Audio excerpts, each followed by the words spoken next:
Sabi ng lola ko na nandito rin sila eh. Pagpunta ko ng Canada, magtatrabaho ako. So alam ko na mahirap. Kaya ayaw akong pumunta. Ako yung pinakahuli na dumating dito dahil alam ko kung ano yung pinagdaanan nilang hirap eh. Hindi yung pupunta ka dito, akala mo tumutubo sa puno yung pera, no?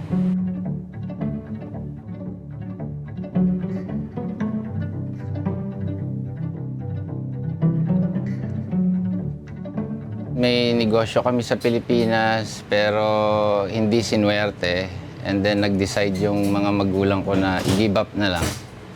And then pumunta na lang dito sa Canada. Noon ayaw ko pumunta rito. Alam kong mamamasukan ako, mahirap kumita ng pera dito.